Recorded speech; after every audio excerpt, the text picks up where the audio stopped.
This is Jerry Pippin, and we're broadcasting from Roswell, the 62nd anniversary. We are here today to dedicate the opening of the Roswell UFO Hall of Fame and to induct its inaugural member. While modest in its current scope, namely being an institution which will shortly consist of a single member, the coming years will see a steady stream of additions to this hall, all of whom will have been carefully selected and vetted by a committee composed of community leaders, family members of inductees, and distinguished figures from the UFO research community. The intentions behind the establishment of the Roswell UFO Hall of Fame are threefold. First, to officially recognize the truly historic nature of the Roswell UFO crash. Second, to help educate the public to the facts surrounding this extraordinary event. And third, to honor those individuals whose actions, accounts, and research have contributed to our better understanding of this now world-famous event, which took place in and near the city of Roswell 62 years ago in the summer of 1947. There are many people, a majority of whom are now gone, whose personal accounts have contributed to what we now know and understand about these events. None of them were motivated by a desire for fame or fortune, and some exhibited extraordinary courage. Others simply told the truth as best they understood or remembered it. Some were subjected to threats of the first order, as were members of their families. Still others felt it was their responsibility as American citizens to make their accounts and memories part of the public record of this country's history. The categories which the Hall of Fame committee will be drawing candidates from are as follows. 1, individuals who were actually involved in or aware of some aspect of the original events and in their own way did what they were able to bring out, preserve, or document the true nature of what actually transpired.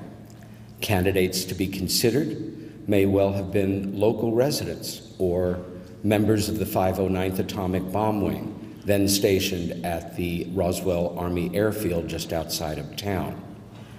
Others may have served in different capacities or different service branches. Service personnel may have made their contributions while on active duty or following their retirement from the military. Second category, people who were not present in Roswell in 1947, but who still exhibited courage and tenacity in fighting for the truth as they attempted to bring this story to a wider audience after the fact. Members of this group may have authored books, published articles, or undertook research which established them as respected contributors to the documenting, better understanding, or increasing the Roswell event's credibility in the public eye. The third category will be drawn from selected relatives of persons qualifying in the first group. For example, the widow, child, or family member of somebody directly involved in said events who stood by, supported, and actively helped their loved ones to tell their story or told it for them after they were gone.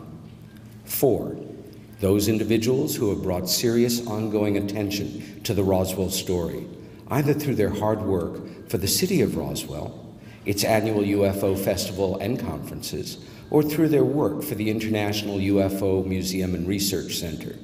In doing so, they too have significantly helped to educate the public and the media, or helped to build responsible UFO-related tourism to the city of Roswell. The final category honors those who have contributed to the public's knowledge of the story while entertaining us at the same time. It will include professionals who have made lasting contributions to advancing public awareness of this through their work in the film, documentary, and television industry. With this understood, we are here today to honor the memory, courage, and character of Jesse Marcel, a career Army officer who played a central role in the events of 1947. And at this time, I would like to bring up his son, Jesse Marcel Jr.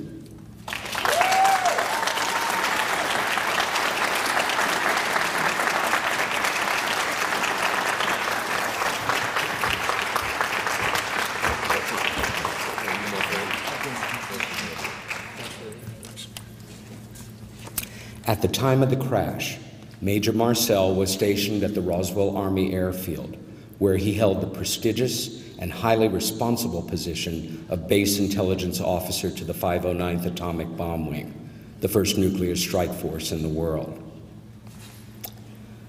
He was also the first member of the military to actually inspect debris from the crash and one of the first 2 Army officers to visit the debris field and collect pieces of the downed craft.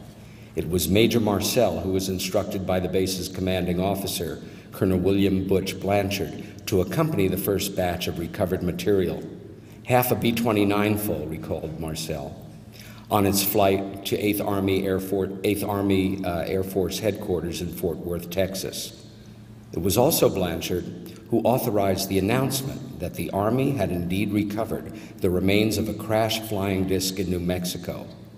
When Major Marcel arrived in Texas, the head of the 8th Army, Brigadier General Roger Ramey, ordered him not to speak about the recovered material, then informed the press that it had only been the remnants of a crashed weather balloon radar reflector assembly. On July 8, 1947, Major Marcel was ordered to pose with pieces from such a balloon.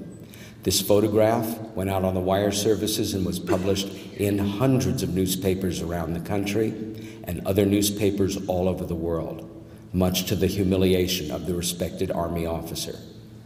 Jesse Marcel, who retired from the Army as a lieutenant colonel, had already confided some of what he had seen to his wife and young son, but otherwise kept the secret of the Roswell crash to himself as ordered. That is, until 1978, when he first spoke about it to pioneer investigator, UFO researcher, and nuclear physicist Stanton T. Friedman. At this time, it is my honor to introduce you to another distinguished retired American Army officer, Jesse Marcel's son, Jesse Jr. Jesse, it is a true honor for me to be able to present you and your family with this token of respect and appreciation on behalf of a grateful mayor of the city of Roswell, the members of his executive UFO Festival Committee, the citizens of the city of Roswell, and more people, sir, than you may imagine, both here and abroad, who will always remember your father for his dignity and courage, and for the singularly important contributions he made to our understanding of the world-shaking events which occurred all those years ago, not that far from where we now stand. I think I can say with certainty that he will never be forgotten, and not just by you and the members of the Marcel family, but by so many of us as well. Congratulations.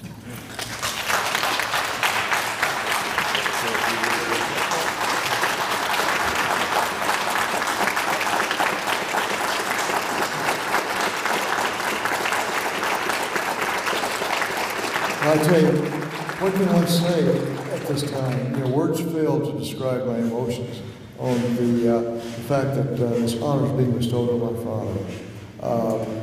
I just, again, I'm speechless. You know, and not really anticipated this, but I tell you, my dad was a great person, a great military officer, a true American citizen, and this is the 233rd birthday of our country.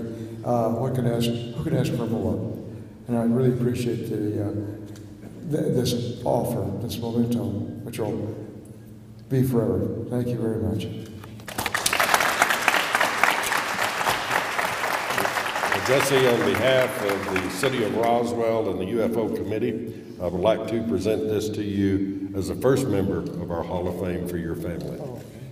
It's kind of heavy, so you got her there? Got it. Okay.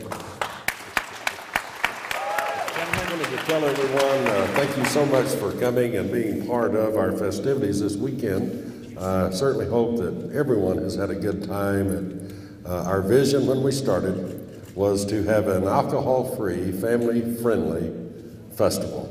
And I believe we have accomplished that. And there's still a lot of things going on. There's lots of activities going on at Sala Grande Park this afternoon and this evening. We've got a carnival, of course, going out there.